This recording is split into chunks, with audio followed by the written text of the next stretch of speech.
Hello, everyone, and welcome to Ventures, a new show where my guests and I get to explore entrepreneurial stories, problem spaces, market landscapes, and examine together how new ventures, either personal ventures or nonprofits or for-profits, can be formed to benefit humanity.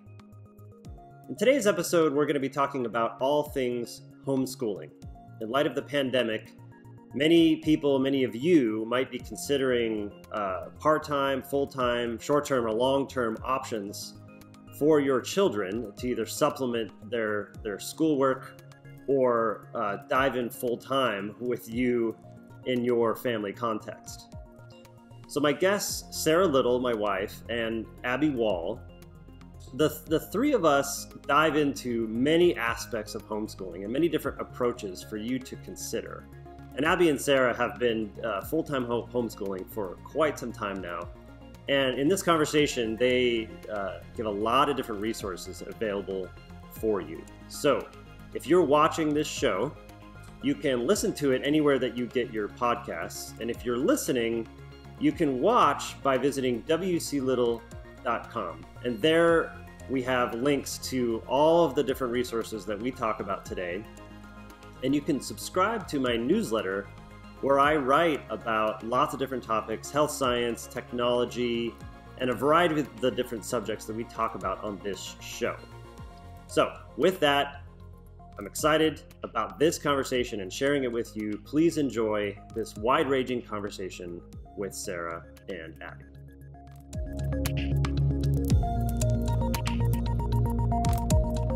All right, Abby, Sarah, welcome. I'm super excited for this conversation. Yeah, glad to be here. Hello. So Sarah, would you mind starting? Tell us a little bit about your journey into all things homeschooling. Well, it was a unique journey, I felt like. So Will and I have been married for almost 16 years. And when we first started talking about family and what we would do for education, I remember wanting to homeschool. I had grown loving the idea of being around children. I had taught a number of different summer camps and classroom settings, Sunday schools, youth groups, and I really enjoyed just this growth of child development. And I ended up going to university to become a K-8 teacher. And so when we were engaged in talking about future, that was a conversation we were having. And I was going to go into elementary ed, as I said, but as I had done a couple of different practicums, it kind of started really showing that I really enjoyed a smaller setting. So when we got married and we moved overseas, into Zurich, Switzerland, and I was able to do some international schools. I was able to sub for a few different classrooms, and I really enjoyed that. It was a smaller feel. And so when we first had our first child, it was an easy transition for me to be home with him. And when we started talking about school, when he got about 3 or 4 years old, taught him how to read, and looking at the different options for preschool in the area. We were back in Seattle at this time. I realized, no, I can just do it at home. And so I set up, I had a little desk, I set it up, got my little list of, and I did a little picture of a book open for our reading time and a clock for clock time and a little addition problem for our math time. And we just did that for the year, and it was a blast. It was so easy. And so we were at the time also talking about opening a private school in Seattle. And so we were back and forth. So I was homeschooling preschool, but in the hopes of going towards this private school that we were starting. So going through that, we did a couple years there as he started kindergarten, first grade, and it was a classical school. And then as our daughter joined in kindergarten, He was in she was in kindergarten, he was in second grade, and then we started the process of moving to Chicago. And as we moved to Chicago, it we were moving, I think it was May, and so it was the end of school year. We didn't know the school systems over there, and I had a friend that was already homeschooling, and so we brought up this conversation again. What about homeschooling again?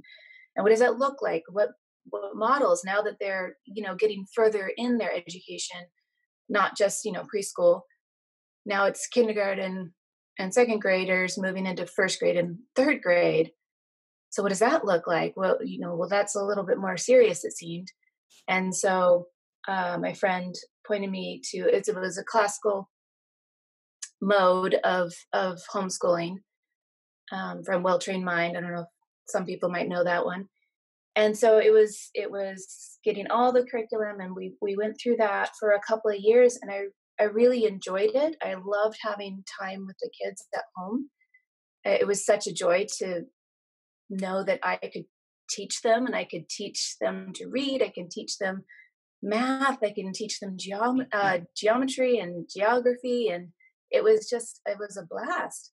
There was a point, though, that I got to, that some of the curriculum that we were using, it would have like copywork, for instance, where it was just, you have a piece of literature, and then you're reading it, and then you're copying it it's for handwriting and for spelling purposes. And it would be of these great stories. And I was like, where's the rest of the story? It's only a paragraph. Where's the rest of the story? And so that actually transitioned me, as I started asking a couple different friends, transitioned me into, well, is there something more? There's got to be something more. And a friend of mine told me about Charlotte Mason. So I researched a little bit about the philosophy there, and Abby's going to be able to help me with this, but it really is the philosophy of your child is born a person, and they are a whole person. They're not an empty bucket to fill, and they have their own interaction with information and knowledge, and that they gain it on their own, and they can be trusted to do that. Now, it's not just like handing them a book and letting them go. It's really having a conversation over and over again about what they're learning and what they're doing. And so I took the leap. That was when our oldest was going into fifth grade, and our daughter was going into third grade, and our youngest was in preschool. So that was a huge transition for us, and I loved it because we were then just reading great books. We were exploring outside. We were doing a lot of different things that were just feeding our souls, and it felt very alive and life-giving. So I look along our journey and see kind of the different paths really were leading us to this place that we are now. Our oldest, Charlie, he's 14. He's going into ninth grade. Becca's 12. She's going into seventh. And Joey is 9. He's going into fourth grade.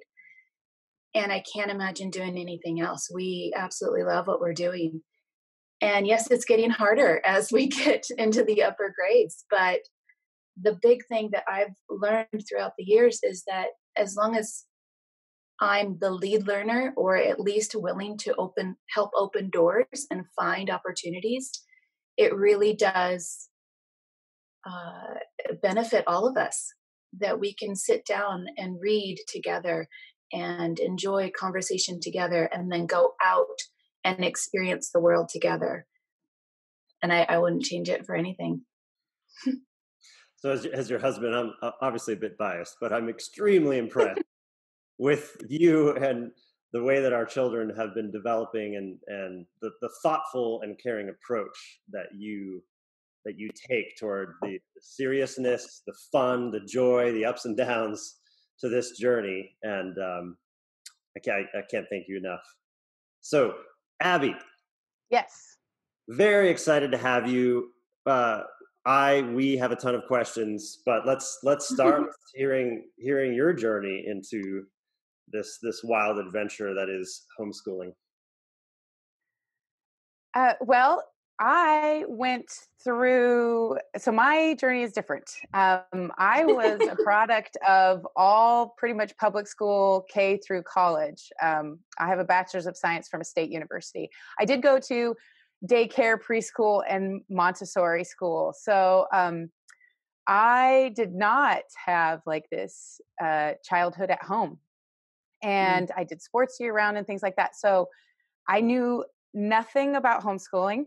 And I married a homeschooler. So my husband didn't do well with authority in his private Christian school and was asked to maybe not come back when he was a kindergartner. Oh, wow. And so back in the 80s, his parents decided, well, then we're just going to homeschool. And he and all of his siblings were homeschooled. And they have good memories of their homeschooling. And it was back when there wasn't a lot of resources. So he and his siblings, my mother-in-law, my husband claims that every year got better in regards to his mom's being able to teach. And he said, and even better when there weren't babies. So baby years are tough years. I think that's true. So I think, so in the beginning, we weren't going to homeschool because I said, I just don't think that that's necessary. I have a fine education, it's great. There's no problems. And so it was just not on my radar. And then my husband and I got married, and there fairly soon after, I was pregnant. And so it was a lot of babies in a short amount of time. So this is my little catchphrase. I had 5 kids in 5.5 years. So I had, my oldest was 5.5 when the twins were born. So not only did I have lots of kids in quick succession, but then I got multiples as well. So when kindergarten registration rolled around, I was pregnant with the twins, and I was thinking logistically how to do this because we live pretty rurally. We're out on a farm, and so it was an hour bus ride for a half day of kindergarten each way. And I just felt, 40 minutes one way and almost an hour the other. And I just felt like, that's a lot of time on a bus as a little kid. And that just didn't sit well with me. There was a charter school that was nearby, but I was like, how am I logistically going to walk in twins plus 2 toddlers plus a 5-year-old in and pick him up every day? And this is not going to work. And also, my oldest is an incredibly bright and precocious child who, his name is Quinn, and we call him Quinn the Questioner, because if he had a little catchphrase, it would be, I have a question. And we all know that kindergarten is the place where whys go to die. And I just envisioned this little bright 5-year-old sitting there being like, I have a question. I have a question. I have a question. And I could just see a very well-meaning, kind teacher saying, Quinn, we don't have time for your questions right now. We're doing something else. And that's just not the way I wanted him to be boxed in, right? He was never going to conform to the normal, kind of this normal idea of, sit still, do your work and everything. And that was when the shift in kindergarten really was happening, where it became a lot more academic. Instead of just kind of preparing you for the next year, first grade. And so there was a lot more effort and time spent on, learning skills and phonics and a lot of drill. And I just didn't think that that was necessary. He was reading very early on, but he didn't want to do it on his own. He would prefer me to read to him. So I think he was officially reading probably around 4.5, and that's very early.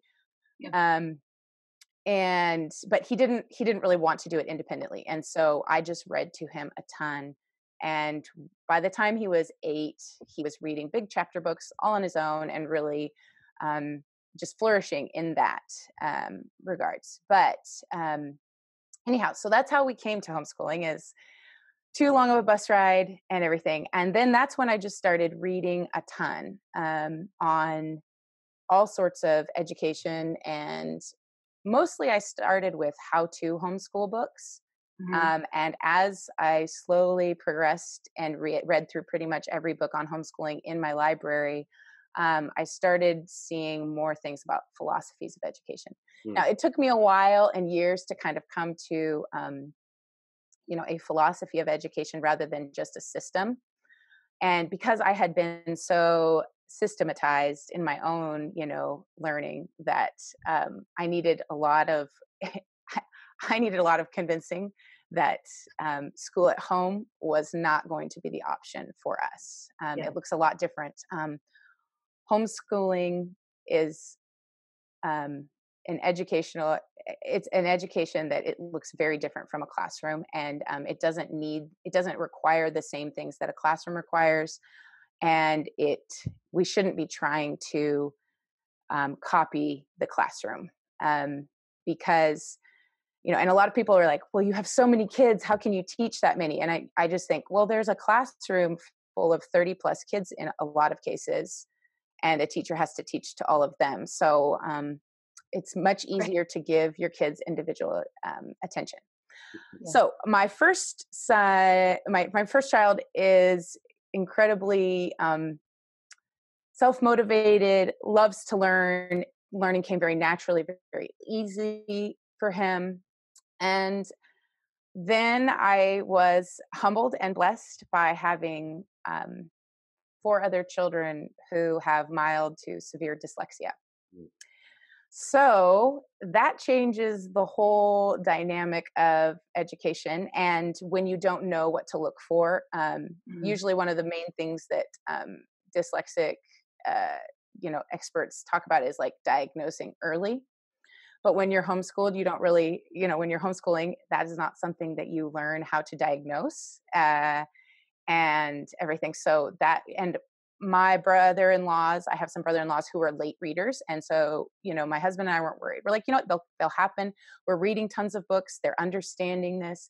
Their math is wonderful. Like, things are progressing just fine. It's just reading is going to be just a little bit later, but it's not a problem. Because in homeschooling, there isn't a catching up, because they are their own person.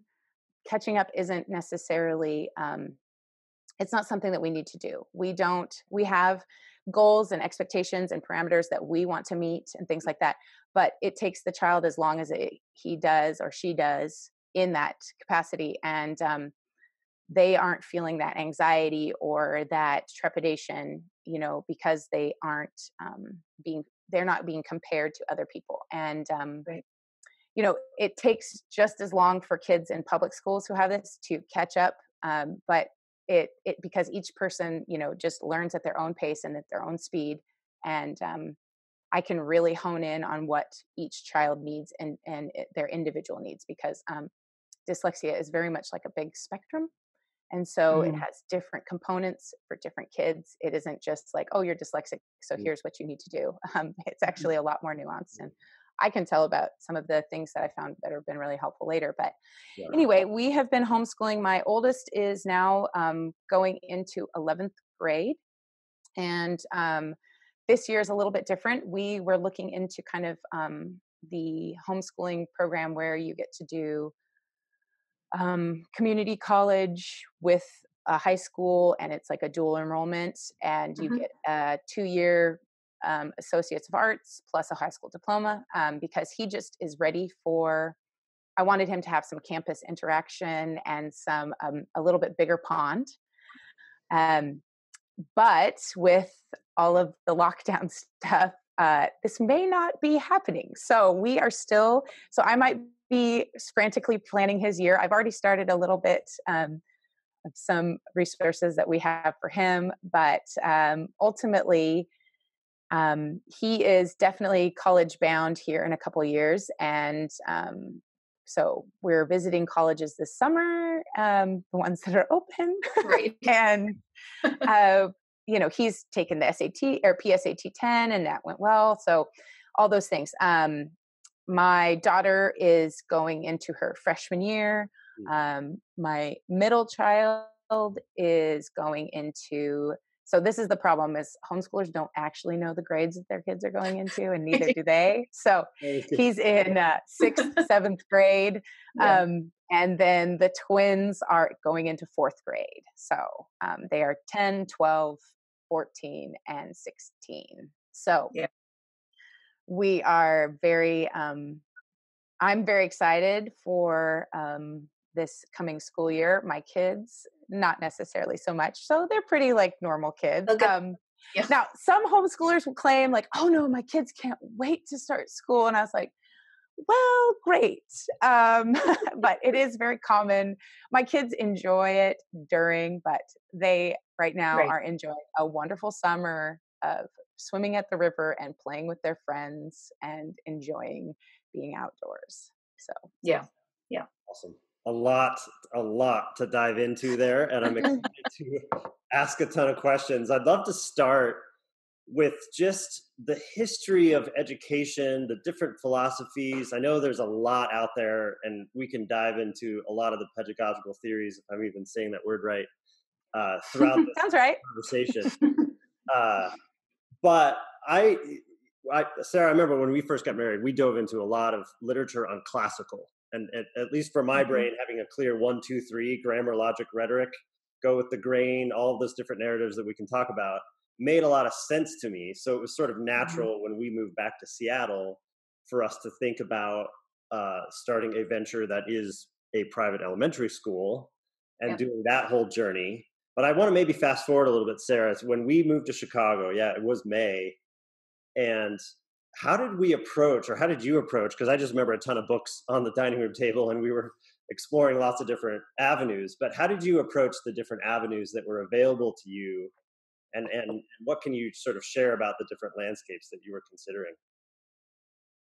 Well, I do remember at that time there's a number of online academies we could have done that would have taken care of the whole day for us and really, done all the legwork for me.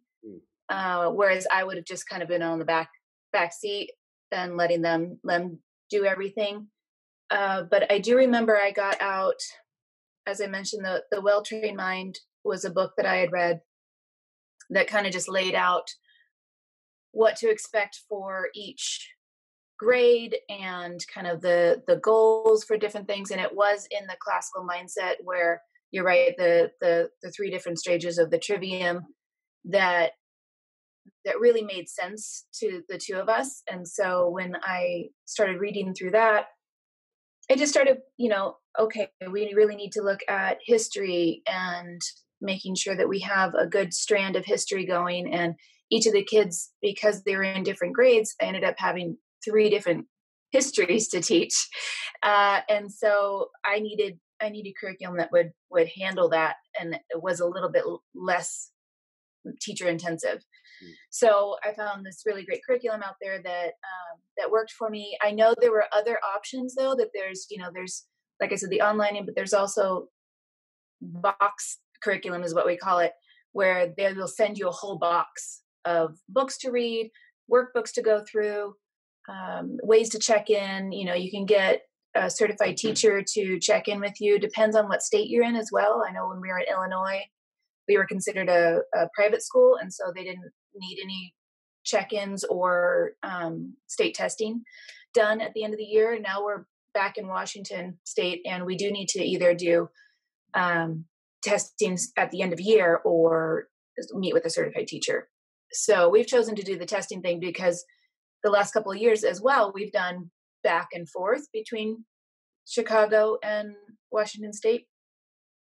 So that made sense for us to just do our own testing at the end of the year. And that's been, this is a side note, but this has been really great to be able to, because we're homeschooling and because you are able to work basically anywhere internet is. It's been great. Like we've gone back and forth. We've done maybe two months over there or 2 months here, and kind of back and forth. Now that things have changed in the world, we had to choose one, so we chose Washington. But so yeah, going back to the plans, when I started talking through to different friends that I had over there that were homeschooling, we found a couple of co-ops that were available. So that was another way to find, another teacher. I wanted at that time, let's see, it was Charlie was going into fourth grade. Yeah. So when he was going into fourth grade, so we had done it for a year. Going into fourth grade, there was a homeschool co-op that had a class for teaching writing and teaching grammar. And to be honest, those were more difficult subjects for me. I didn't learn very much of like parsing sentences, diagramming, all that stuff. So that was all foreign to me. So I really was so excited and thankful to have a group of people that somebody was knowledgeable. And so I found that resource for us.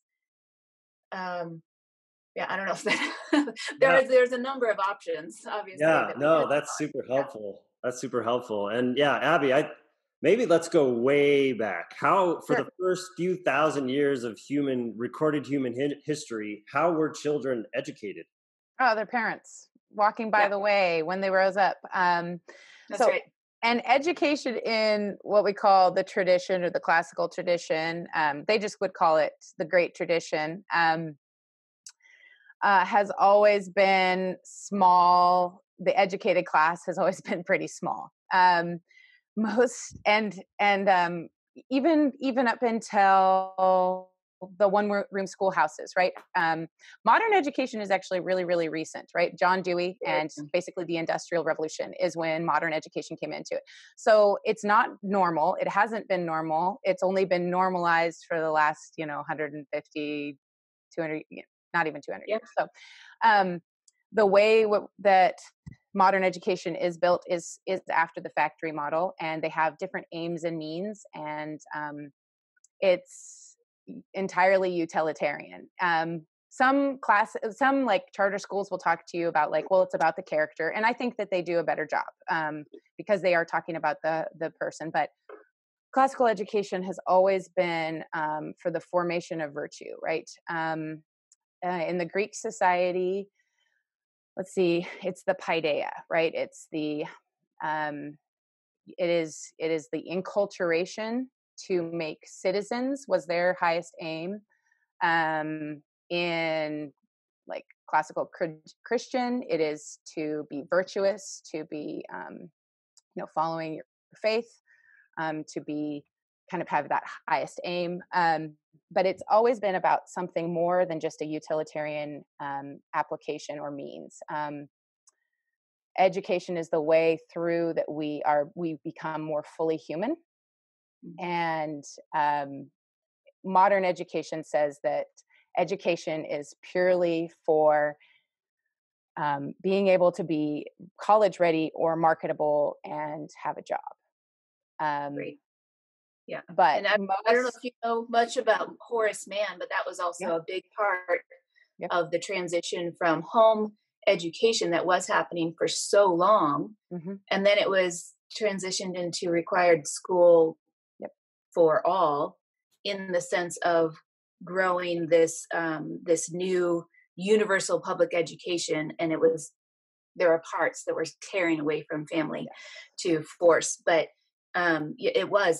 it was meant to be utilitarian and to serve a purpose. What was that utility for? So we're talking the mid to late 1800s, is that right? And in the U.S., probably elsewhere around the world. What you have made a reference to industry. What was this utility that the children were being prepared for? Well, if you were to work in factories and to cities and things like that, right? Before that, like the one-room schoolhouse, it was most everyone was done at 8th grade, and then they were to be farmers and ranchers and homesteaders and right out in the world. Now, more of the requirements came on later during like the Great Depression too, schools increased their requirements for high school and things like that, so that they would take children out of the workforce because they had because there was such a shortage of jobs and people couldn't find work. So they had to take out a good chunk of the that isn't that when teenagers, that whole phrase of teenagers came into play too? I think that's when it was. They had to extend childhood because most kids, most children were fully working by the time they were 14. And I don't know if you've ever seen some of those like 8th grade tests for them to graduate, their requirements, but they're incredible what those kids knew in that very small one-room schoolhouse where a teacher was required to do, first grade multiple grades. Yeah, multiple grades, multiple, these kids. Most of the time, though, these like pioneering families. I mean, you think of like Laura Ingalls Wilder and things like that. They had a Bible and maybe a book of Shakespeare. These just very little things, but that's what they read, or they had Plutarch, right? So they had these old stories, and that was the basis of their education. Right now there is so much out there, and it can be very overwhelming to decide what to do. And so, but the utilitarian purpose is to get you ready to be good workers, good factory workers. Right. And you also, at the beginning of the 20th century, that was a big push for utilitarian education. And as you grow into the history, even in a good part of Europe as well, education started changing there, where it was going towards mechanical or really world power type education. And how did you get there? And then you can review some of the world wars at that point, and then you get into the middle of the 20th century, and then the space race, and how much education even at that point started to shift towards really the science and the math. And it was constant, and it had to be up to par with the rest of the world. And you start losing all these beautiful things. The liberal arts was a huge part. Music, poetry, art itself. You start losing those things that really make us full people. That really make us, a life worth living. And so you can't. It's not a royal road, as someone has said. Your math is not a royal road towards everything else, or science is, you can't rely on that one strand to, now there are people that are math whizzes, and that's great. But for the majority of people, they really need the full picture of humanity to be able to really enjoy and live a life worthwhile.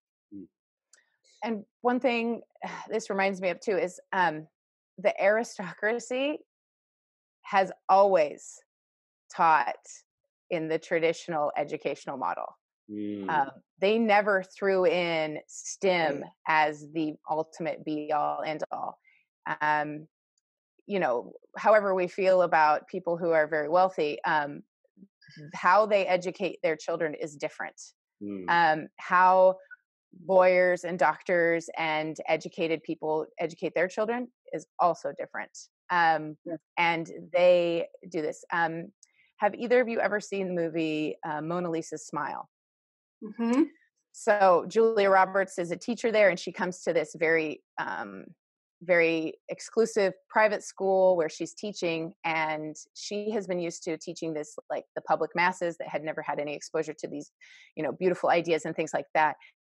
And she comes into this women's college, if I'm remembering it correctly, and she's having these conversations, and it's an entirely different level that she has to rise up to. And that is the way of the, my kids are doing a timer. You're going to have to cut this out. I'm sorry, Will. No problem. Anyway, Mona Lisa's Smile, she has to just, it's a different education. And when we educate to the whole person and we take into account the liberal arts, and we talk about the great composers and artists and music and philosophy and history, then we are able to, it's ennobling the masses is what our favorite educational philosopher talks about. So Charlotte Mason talks about ennobling the masses. And this isn't just for the aristocracy. She believed that this was an education for all, and that parents are completely capable of doing these things. It isn't this some mysterious, you know, hidden scholastic key that you have to be trained in. It is totally something that parents can do and enjoy with their children alongside of them. Yeah. Yeah. So then, given this landscape for you, Abby, as you were approaching how to educate your own children, how did you think about the different approaches, the different curricula available, and how did you ultimately decide on what you're doing now? Well, I live on the West Coast and have for my whole entire life, and we tend to be a little bit more rebellious. So, somebody sending me a box of curriculum and telling me how to do things is not how I operate. I really like to figure things out on my own. I think actually most people do. I think that when we just require people to conform to a certain very limited box, it can feel very dead, and I want a living education for my children. So researching is a fun thing for me. But what I knew that I wanted my kids to know, we are a ranching family. We raise sheep and things like that. So we needed a different schedule than what the school was going to provide anyway. We take off the entire month of April, and all of my kids work. They have their own sheep. We do that, and so we needed to have a different schedule, and we needed a life or a school day that worked for us. We also believe that work is incredibly important, and it makes for good people as well. We believe in chores. We believe in hard work. We also pay our children for that work, but we don't pay for chores. So anyway, tangent. But we, so looking into these things, and it was an iteration, right? It slowly built upon itself. It wasn't one aha moment like, oh, this is going to be it for life.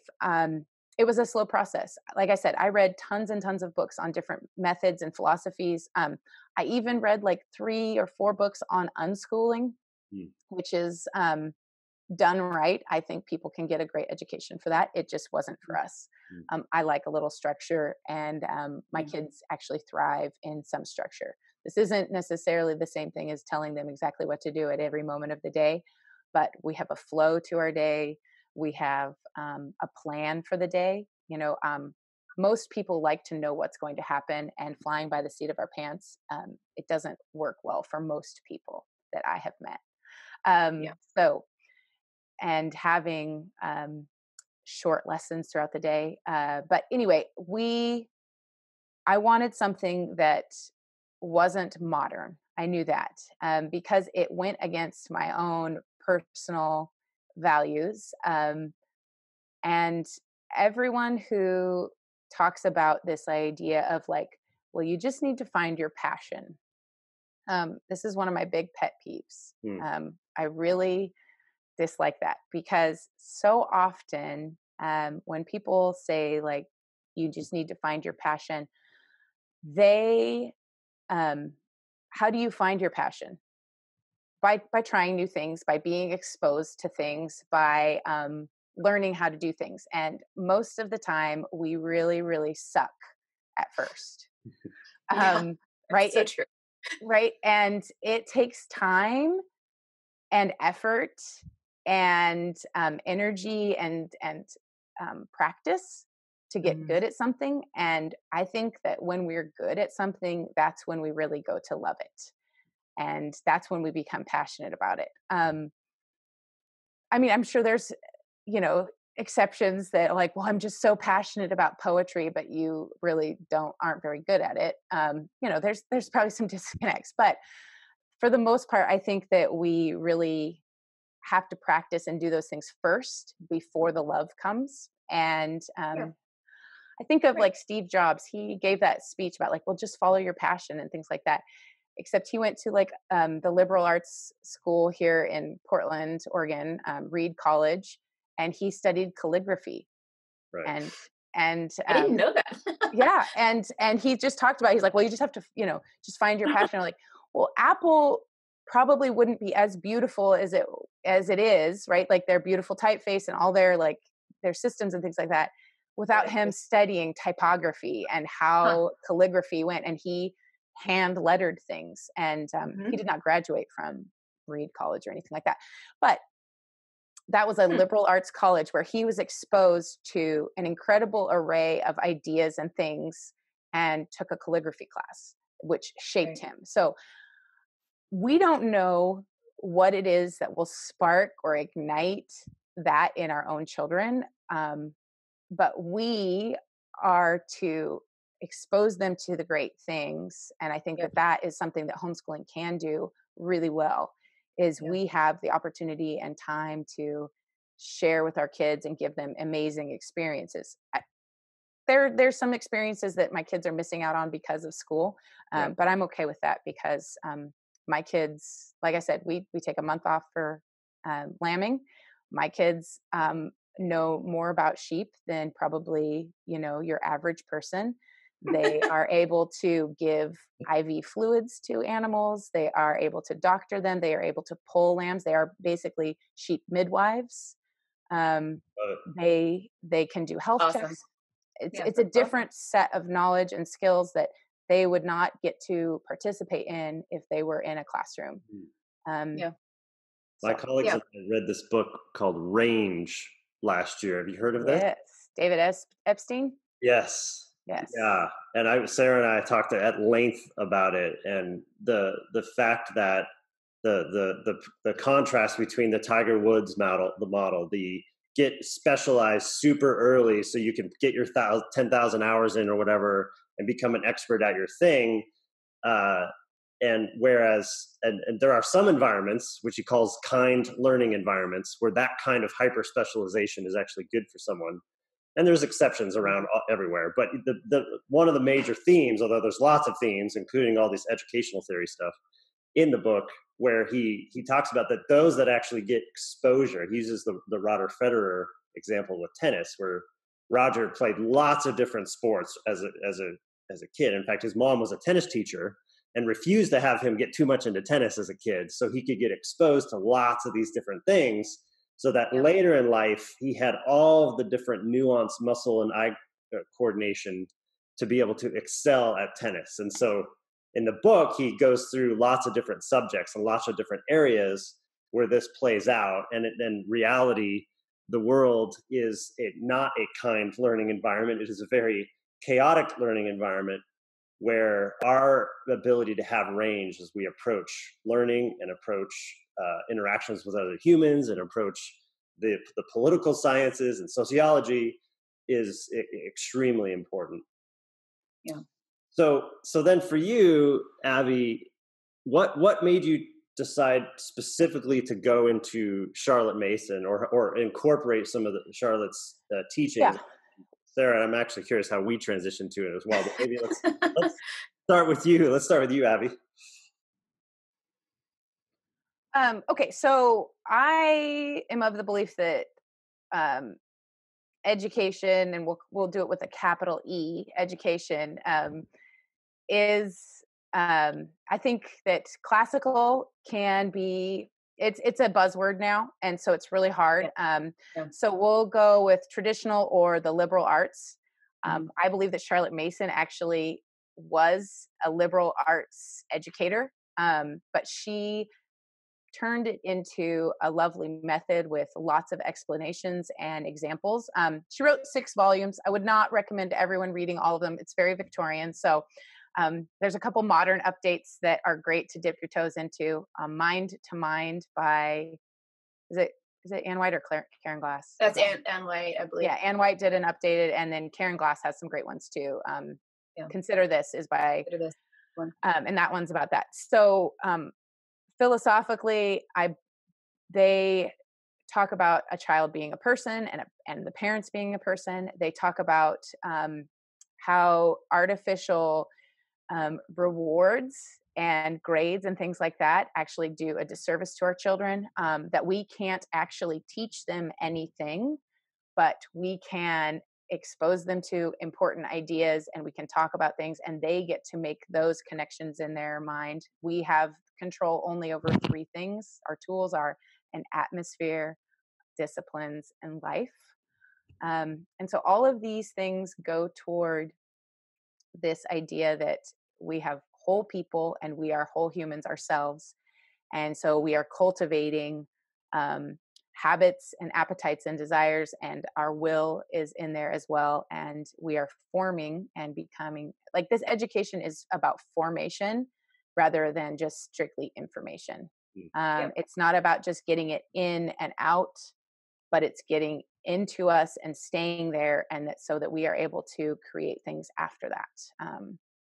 The highest form of learning, according to, let's see, it's the 7 laws of teaching, and I'm blanking on his name right now, but the highest form of learning is this idea that when you learn something so deeply that you are compelled to change and act differently.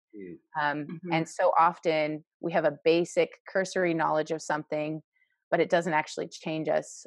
Maybe this, and that's the first, is like we have a basic, we've heard the word, we're familiar with it. The second one is we're able to get, kind of understand it and give a definition. The third is we are able to give examples and understand it in that way. But the fourth is the highest, where it compels us to change and act differently. And that's the kind of learning that I want from my kids. And it's not going to happen on everything, but I have a better chance of finding things that can help my kids want to act in a different way, right? Like, because it's so good and rich and true and beautiful that that we see the world differently. Yeah, and Sarah, I remember at a certain point, our approach to homeschooling changed. Do you remember that transition? I remember a lot of those very rich conversations and having to start reading a ton more books myself. Can you share a little bit more about that journey?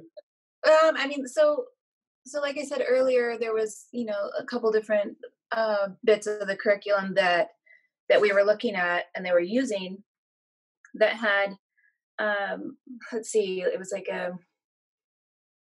so the Henry Wadsworth Longfellow, or Wadsworth, I always say his middle name wrong, his Paul Revere's Ride poem, which is a fairly long poem. And I recall that, I think it's like 12 stanzas or something. It's a longer poem. And for copy work, we only got like 2. And I was like, what's the rest of the story? I want the rest of the story. And that really is what sparked the desire to have a whole, the whole book or the whole poem or the whole play instead of these tidbits, which is what ends up happening in a lot of textbooks.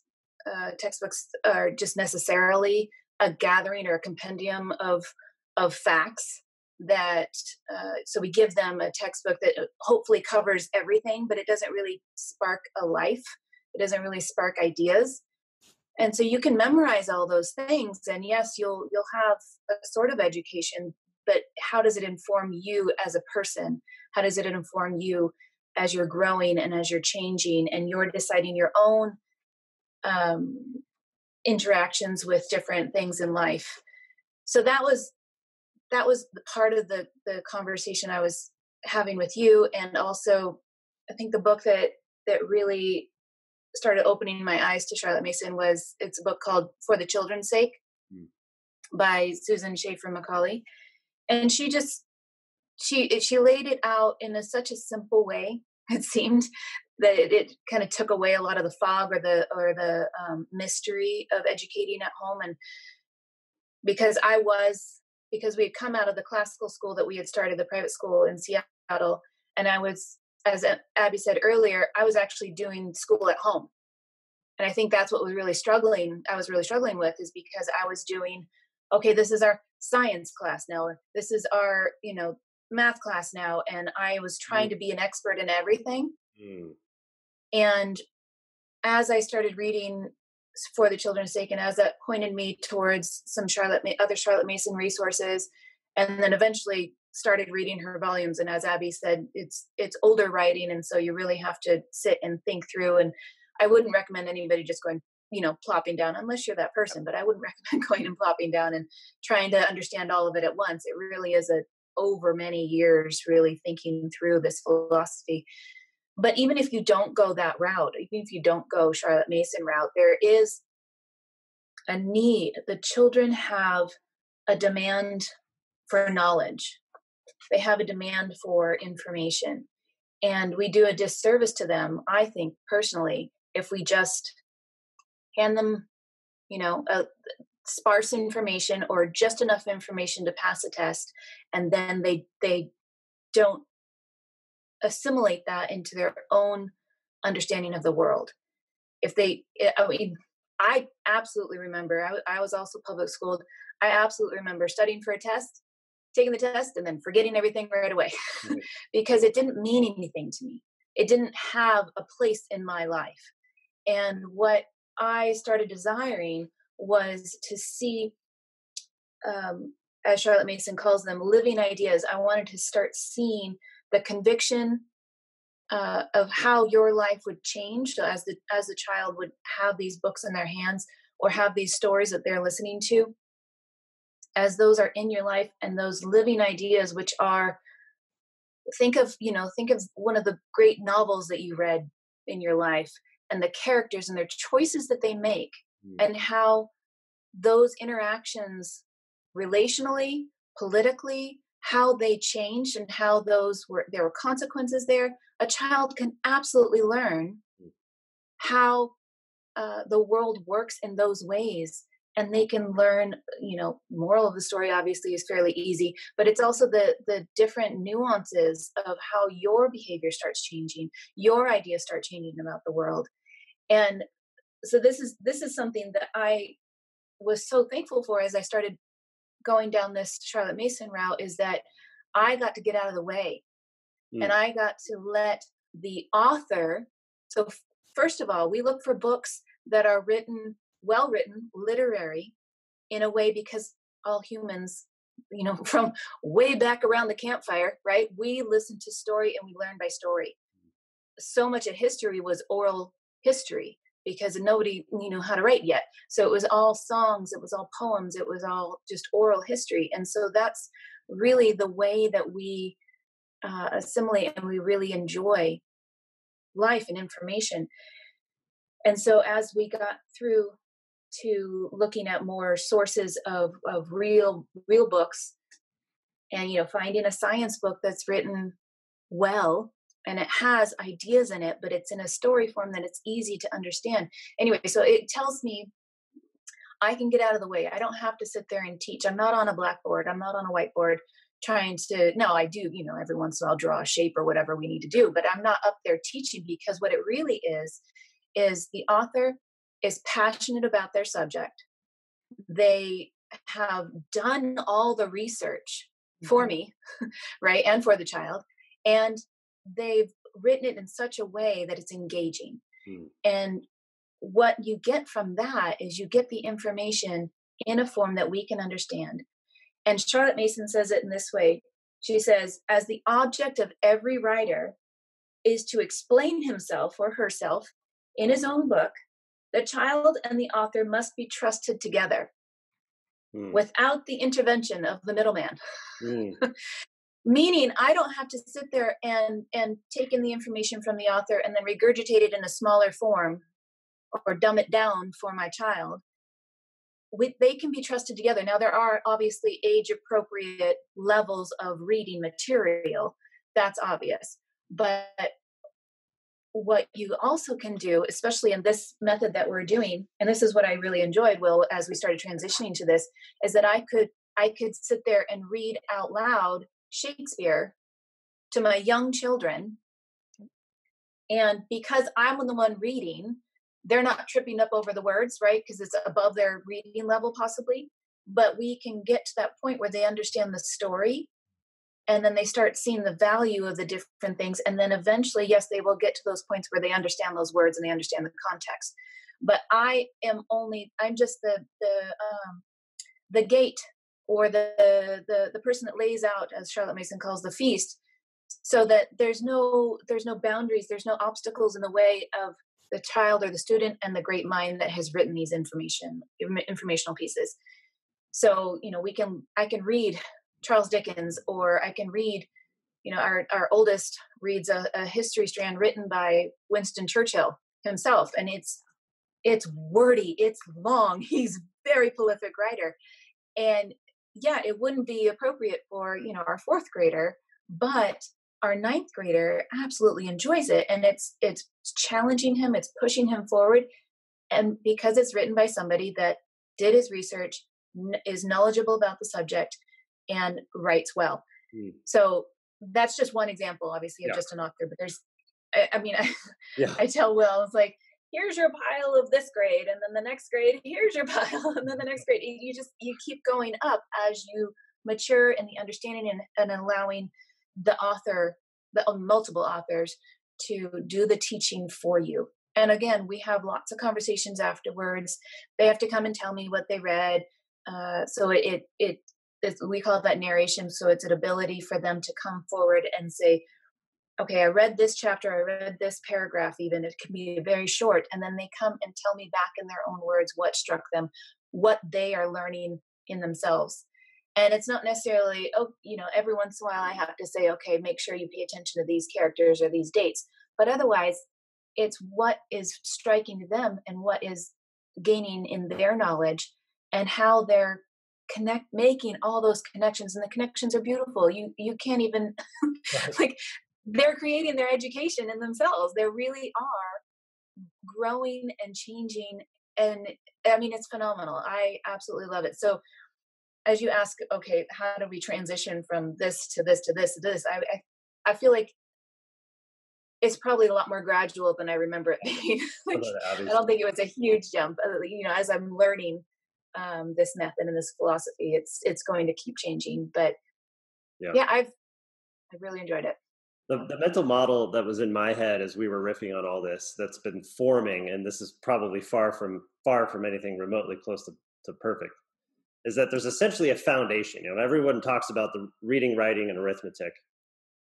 We tacked on, probably because of our classical background, we tacked on logic into that.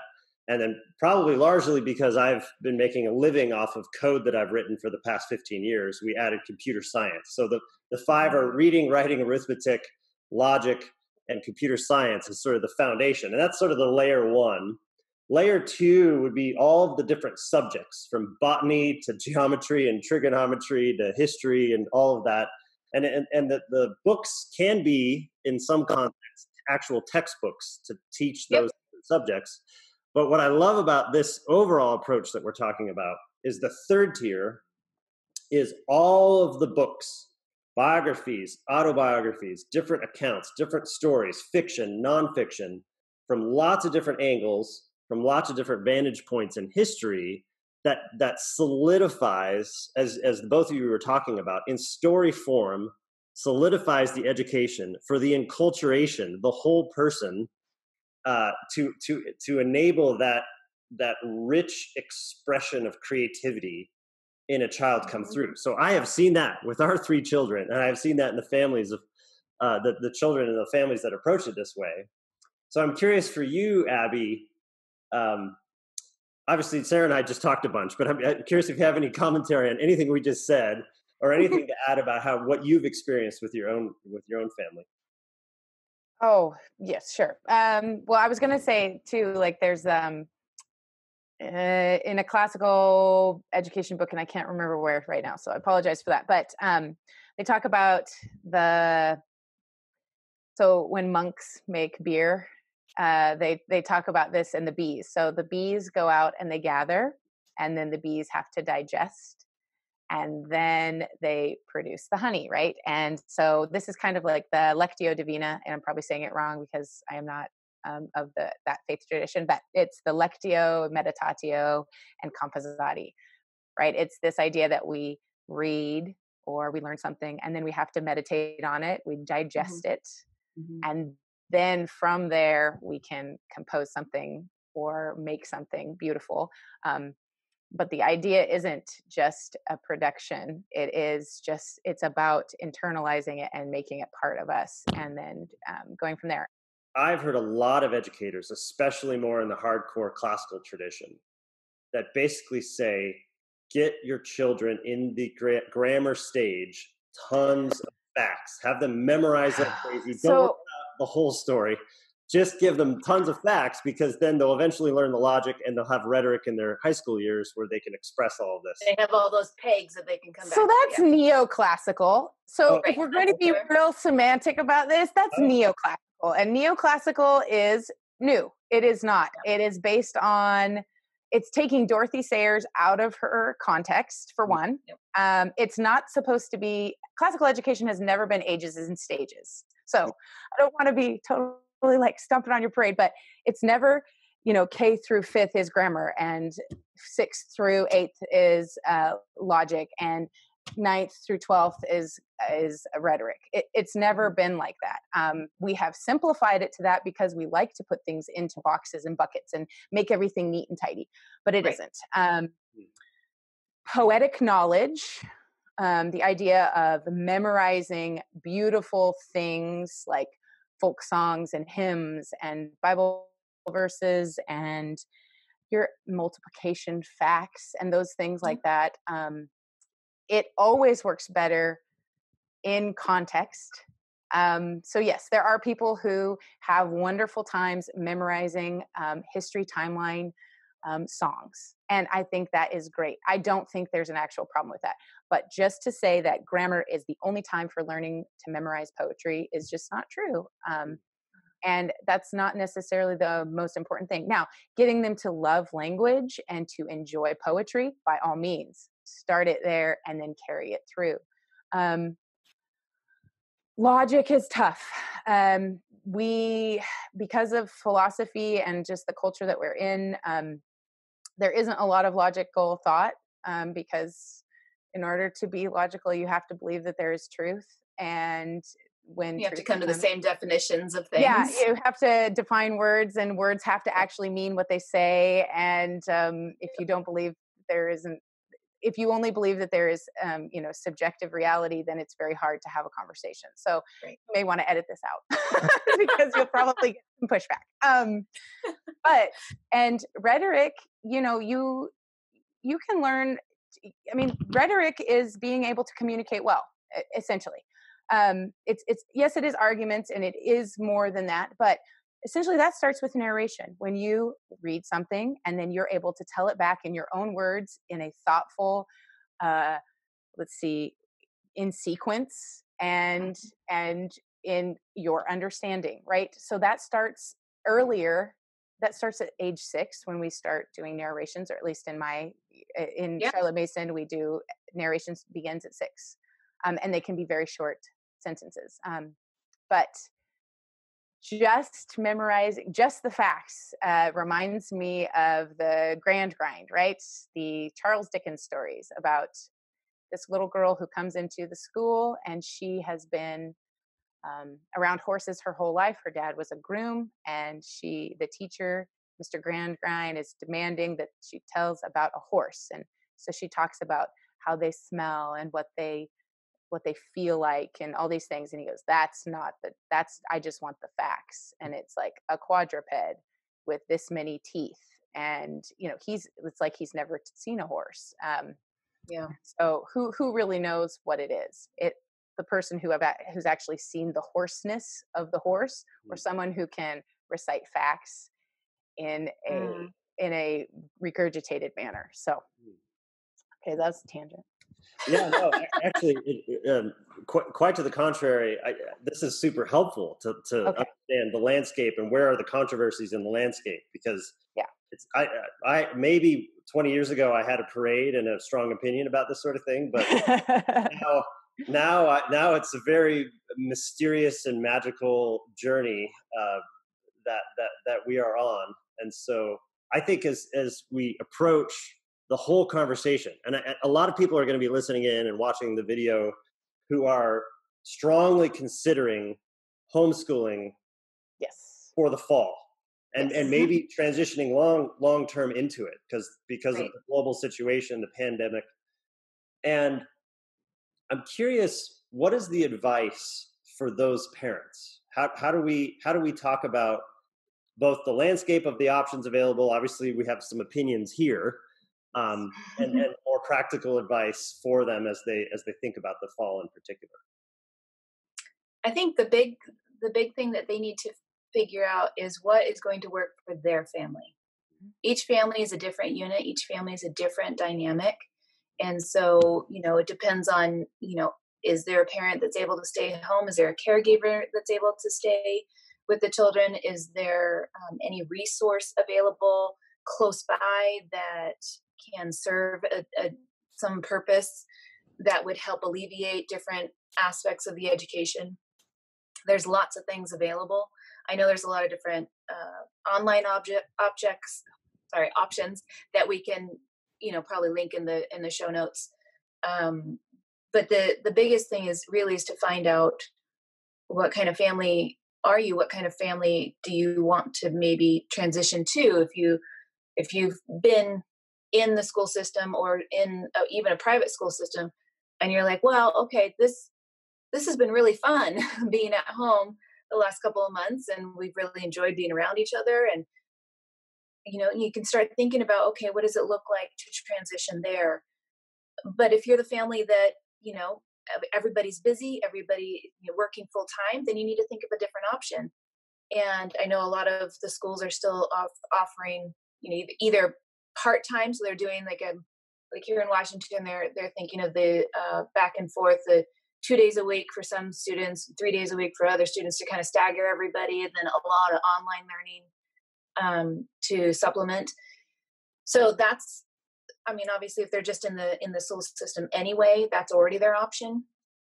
But if they wanted to pull out of all of that, there's definitely plenty of people that have been doing this for many years and that have graduated their children. Their children are off into, that have gone into Ivy League schools, that colleges are actively recruiting homeschoolers. So they test a little bit above average of a lot of these different tests. And so, or beyond, right? So you get a wide range of people that are absolute resources. Like, Abby and I met a year ago at a homeschool retreat, and we got into a book study together that we already set up as a virtual thing. And so we've only ever hung out like this.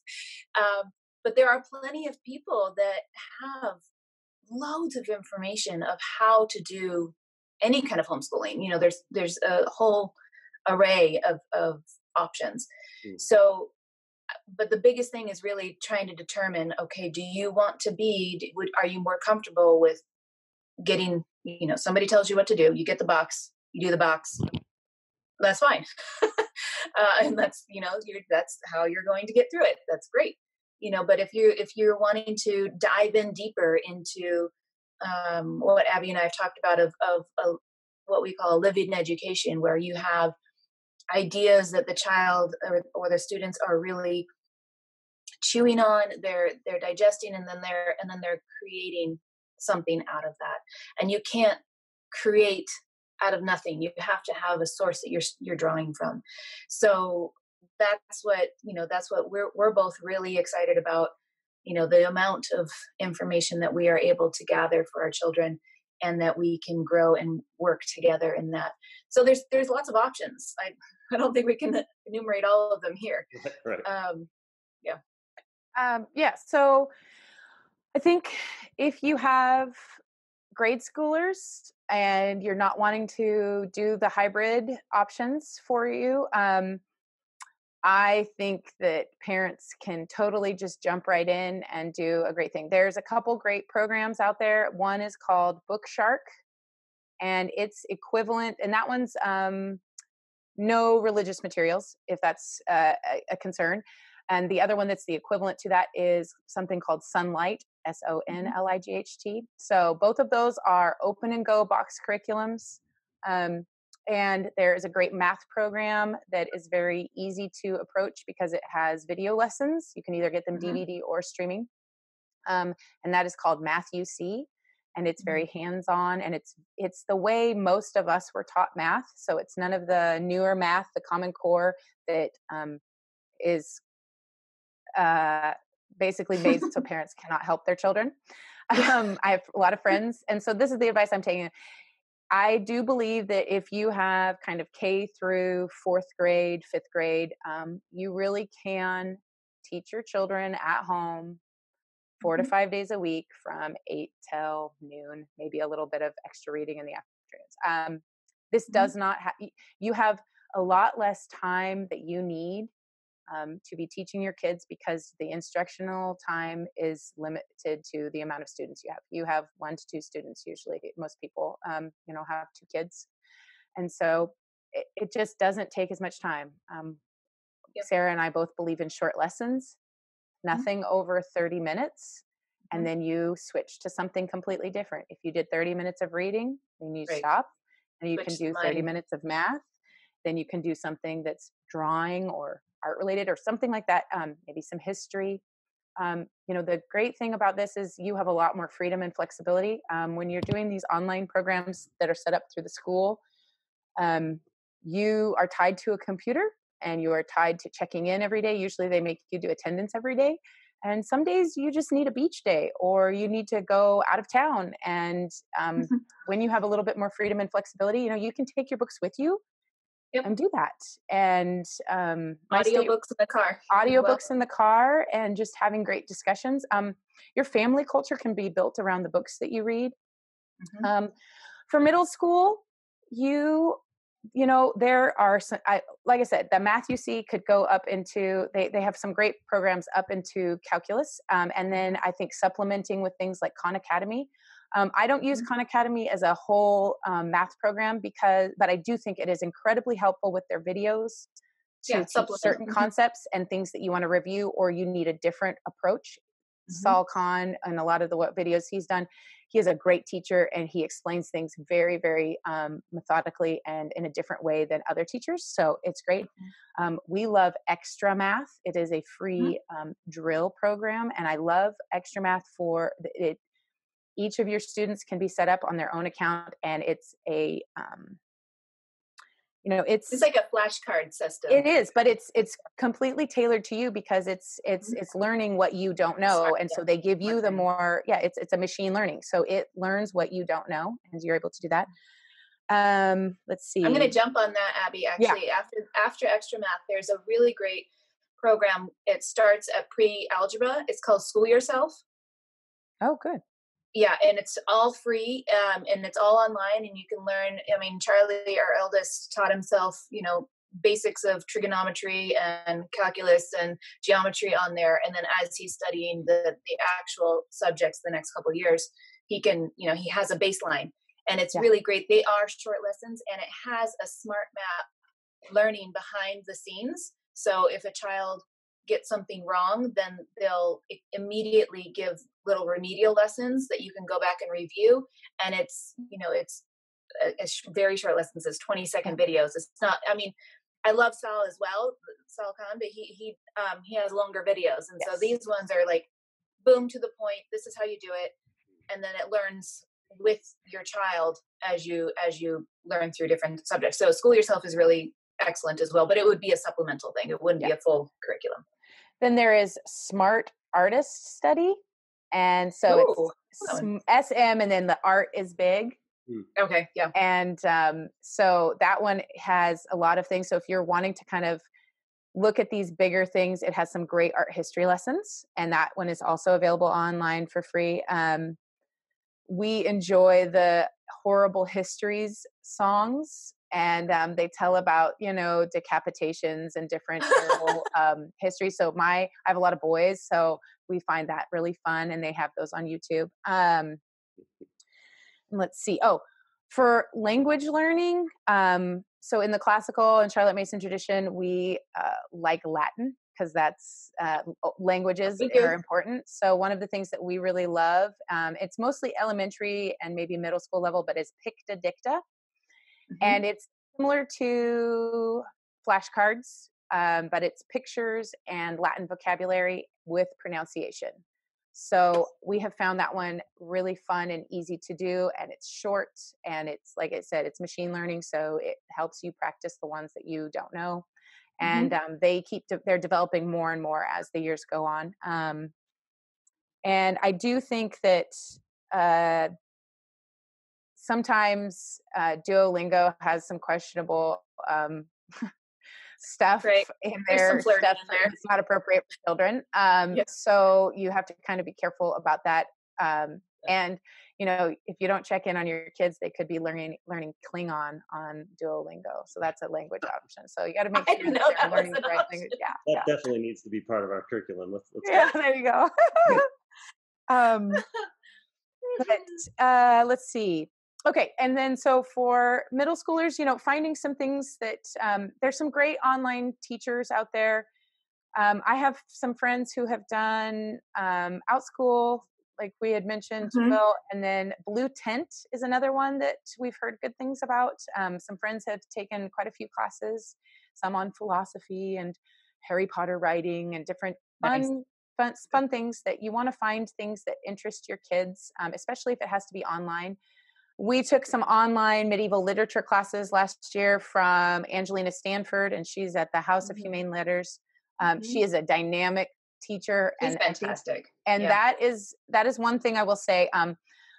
I don't think that like having them do busy work or assignments is the thing, but finding someone who loves their subject and can teach well is really, really the key. Because there's been some duds on certain some online things. So research it, look through it. The other option, let's see. Yeah. So those are good. So for high school, I know a lot of people are concerned, like, how are we going to do this? I think that high school is a great time for kids to learn how to really self-regulate and make their own schedule and things like that. So there are programs out there, but if you are going back into school, then you should probably just follow what the school is doing.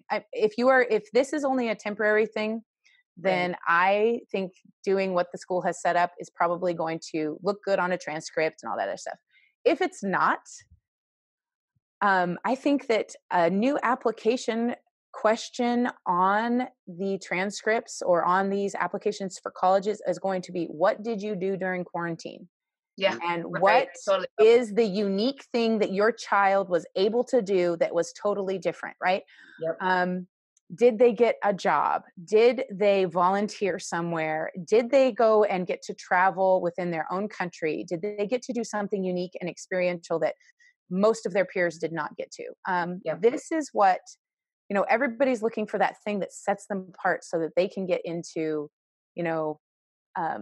an Ivy League or whatever their highest goal is. That's not in my that's not my goal for my kids. But my kids have had enough unique experiences that I think that they could be contenders. The thing about homeschool transcripts is most homeschoolers are going to get straight A's. And this isn't because we are padding their resume or their curriculum. It's because we learn to mastery and we can take as much time as we need. And if they don't get a question right, they don't fail. We go back and we reteach it and we understand it. And so we get to a point where we can get an A. So if you're concerned about like your kid not doing these things, they're going to have to, and the idea that learning has to come from an external source is very much the modern education, like, get them through. They wouldn't do this otherwise. We have to force them to take these classes because otherwise they'd never learn it. This is just not true in my experience. My kids have been in Shakespearean plays. They have done science and labs and all these different things. Other other friends and family have, taught these classes. I've taught classes. And, there are so many opportunities for dynamic learning environments, and it can be as creative as you get. There are probably teachers going to be wanting jobs. Absolutely. or people who have maybe recently retired because they don't want to do the online thing.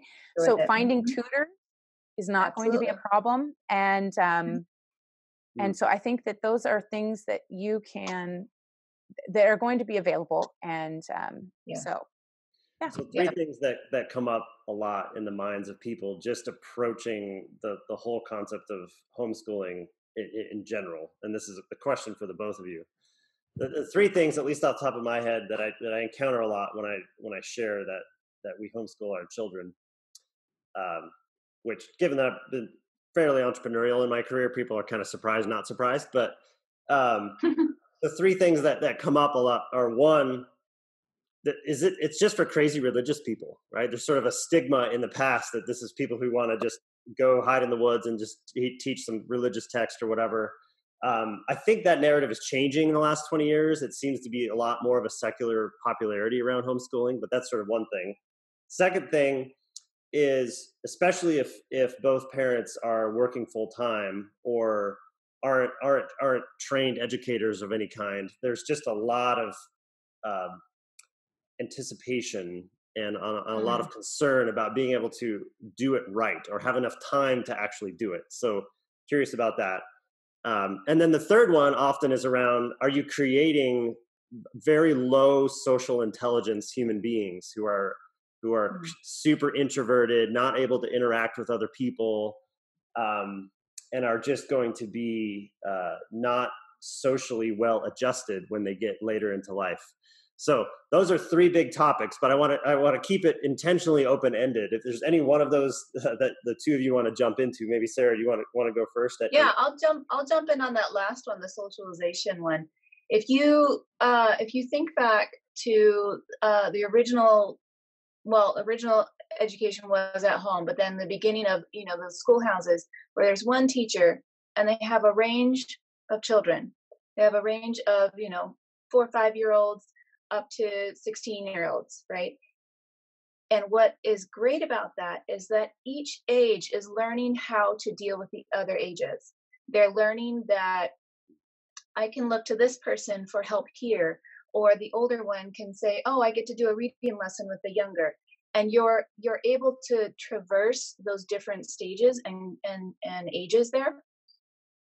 So it's actually very new that we segregate our children all in the same age, and that the peer pressure and the peer groupings that a 6th grader doesn't know how to talk to a 12th grader nowadays. But that used to not be the case. It used to be fairly fluid and easy to be able to be part of a different generation. And so what you get is I think stunted socialization if you're all within the same peer. And so what we do, we have a lot of conversations with older people, with younger people.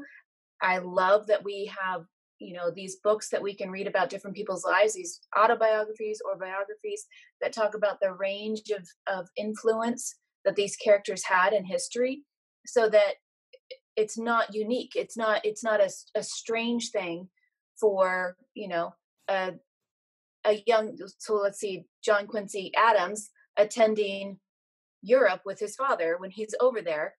That was a normal thing. Like, he would take his son with him, so to experience all those different generations and all those different levels of society, so that he was more well informed as a human.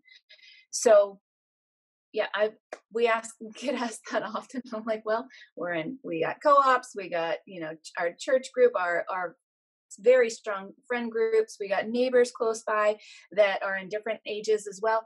And I think it's a misunderstanding. I don't think it's a thing anymore. It might have used to be an issue many years ago, and they were there were far more religious groups that would pull out of this, out of the world type of thing. But that's not what we're doing. That's not at all our goal. Is that we are trying to grow humans fully human, so that they can be part of society and that they can be part of conversations with others. And that's a huge point of what we're doing. A book, or actually a movie that you and I watched, it was a couple years ago, I guess now, but Captain Fantastic. I don't know, Abby, have you seen this one? Yeah. It's like I've seen the previews, but yeah, that's the homeschool in the woods. Right. And so you get, I love that movie. I thought it was very powerful. But that just typifies the idea of antisocial, and that's not what we're doing. That's not the goal. We're not separating ourselves from the world to just our little bubble. Mm. So I think, and most families that I know are similar. They're not expecting to be able to unplug entirely from the world. So yeah, I don't think it's as important. Well, can we now. just talk about the elephant in the room of the antisocial nature of kids with phones 6 inches from their face? Because that's actually, have you talked to a teenager lately? Right. I would say that that's more of a social issue than my kids not understanding what, a few of the my kids don't get a lot of cultural references, and I'm okay with that, like pop culture references. Right. This is not because we're not we don't watch a lot of TV in our family. We watch movies together. We totally have watched all the Avengers. Exactly. Yeah. But there is a lot of garbage on TV that I just don't want my kids exposed to. My kids are not allowed to have social media because I think it's actually really damaging to their personhood. And it creates neural pathways. That whole reward system is training them in a different way than that. I don't want our brains to work that way. My kids don't have anxiety issues or depression issues, which have been linked to social media use. Okay. So though I do wish, since this is venture, I did have a couple, I reached out to some friends who are homeschoolers, and there are some technologies that I think would help with that social aspect. So a lot of the teaching resources out there, like Blackboard or Canva, or let's see, there's another one, RenWeb. These are all for schools. And so they are economically not viable options for most homeschool teachers. There used to be, a friend of mine was telling me about this thing called nicenet.org. And it used to be this free kind of online forum where she could upload files and the kids in her class could have interaction. And I think that would be and it was very private. So they'd have their own login. It was password protected. So protection is one thing that I know a lot of parents, I myself included, concerned about, like YouTube, the ads. It's really, really challenging. Sometimes I'm like, my kids they can't go on YouTube just willy-nilly. I kind of have to be in the room with them, and not because I want to peer over them thinking that they're doing bad things, but because even some of the ads that come up are just not appropriate for my kids. And so protection is one thing. So this would be if we could have some sort of way to do an online forum for co-ops or even our own individual families, it would be great to be able to, put up videos that they can watch and have discussion questions where my kids could leave narrations if they wanted to. And I think that would be a great way to, and I know families would totally subscribe to that kind of organizational tool. Mm-hmm. Something that's very simple to use and affordable. These things would be really, really great. And even if they could, you could leave messages for one another. Sometimes it's, that's one of the things, scheduling multiple children and trying to work individually with them. Sometimes you can't be in you can't be in two places at once, but sometimes it would be nice to be able to have some things that could be set up for them so they could access it. And let's see. Yeah. So I think that would be really, really helpful if people are looking for things. And like I said, more foreign language options out there. It would be so amazing to have actual native speakers as teachers, a little bit more a viable option than and more, I guess, a vetted process, because there are some of them out there where you can just randomly talk to strangers, but right. No, let's not do that. I do want some people that kind of can do this. And so, I like that idea because So we also limit screen time, but that's because I don't want my kids to be consumers. Mm-hmm. So, screen time needs to be in a creative way. It needs to be, I want them to be creators, not consumers. Yep. So, our oldest son, over the summer, he's been taking an online geometry class, and it's twice a week. And, he's on with a couple of different kids his age plus his teacher. And they have this great interface that, they can draw their Mm-hmm. squares and triangles and circles on there and, do the proofs. They're doing Euclid together. And it's phenomenal, but I wouldn't, he's not just on there playing all the time or doing games or whatever. He's on there for a purpose and a reason. And I think that's helpful. And, and Will, you put together the curriculum for him to go through coding this summer and throughout the school year. And I think that's helpful because it helps him find avenues of creativity. That's not just, feed me a next entertaining thing. Yep. Which is a lot of what the kids are struggling with now. Yes. Right. Yeah. Right. Well, amazing. We've touched on a lot of different points. I'd imagine there's going to be a lot of questions from viewers and listeners after this. So we should plan on a part 2 at some point soon. Sure. Is there anything else that comes to mind? Either topics that we've touched on here today, or advice that you might have for parents that are in it or thinking about getting into it? Anything else comes to mind that we should mention? You can do this, and it does not take superhuman patience. Mm-hmm. If you need a break, take a break.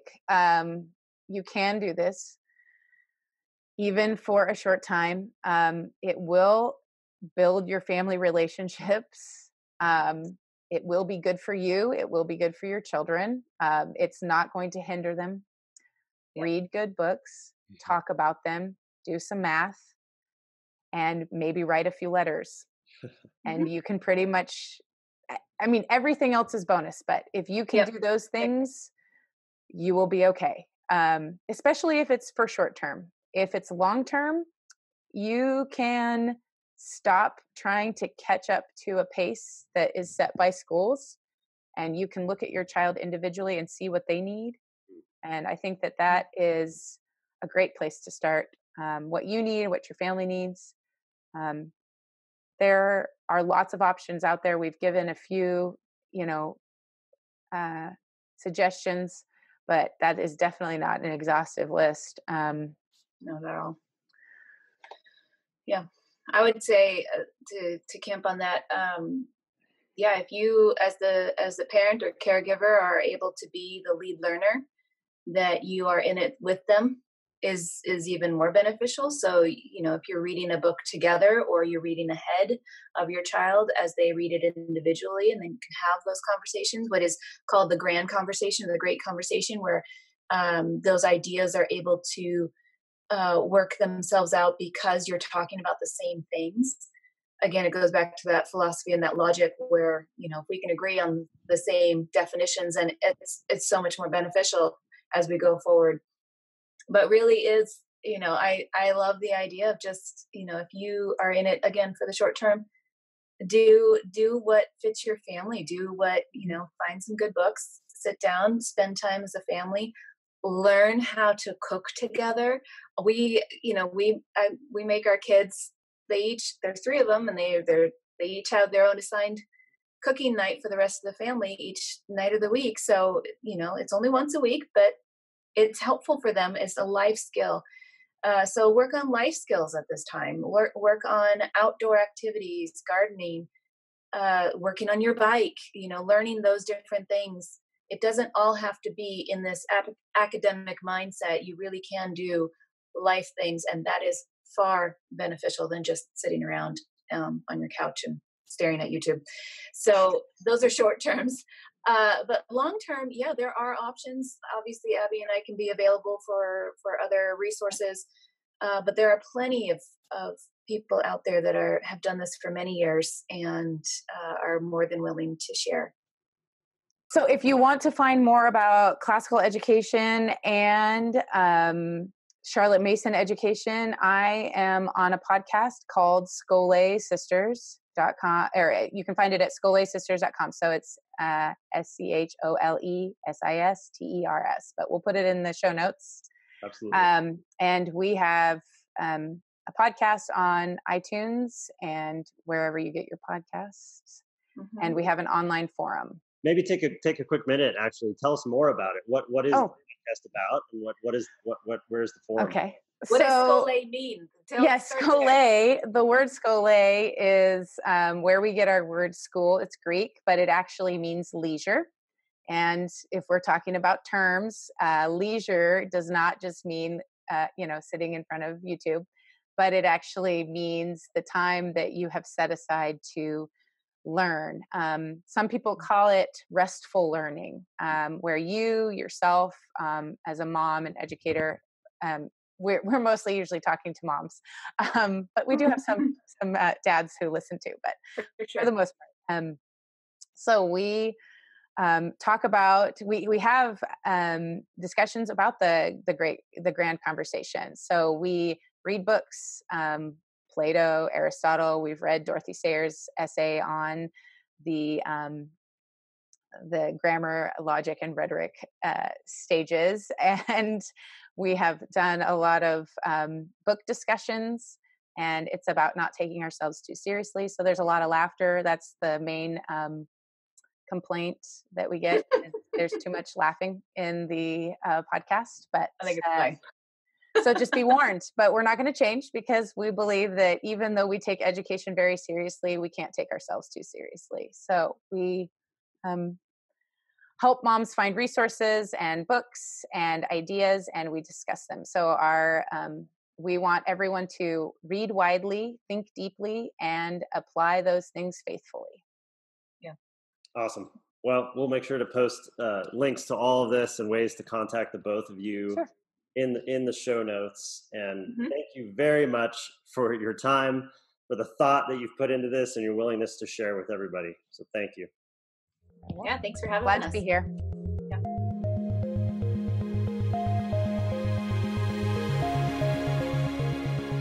All right, a couple quick things before you go. Number one, I have a general newsletter where I write about health science, emerging technology, software development, startups, and a variety of different topics that we talk about on this show. So you can visit wclittle.com and hit the subscribe button, or you can actually subscribe to specific topics that you care about most. Number two, I have a portfolio company with my partners and I at Proto Ventures called Startup Rocket. If you visit startuprocket.com, there, if you are spinning up a new venture, you can receive customized coaching for your business model and the vertical that you're tackling. And it's a place for you and your teammates and your advisors and your investors to be all on the same page, to make sure that you're not missing anything as you go about the important entrepreneurial work that you're about to get yourself into, or that you have been into for quite some time. So thanks for watching. Thanks for listening. If you're watching, you can listen anywhere that you get your podcasts. And if you're listening, you can visit wclittle.com to view the episodes and check out the show notes for following up in more detail for any of the topics that we talk about. And if you wouldn't mind leaving a review anywhere that you watch or listen to this show, that would be super helpful, help get the word out, and helps other people consume and interact with this content. Thank you.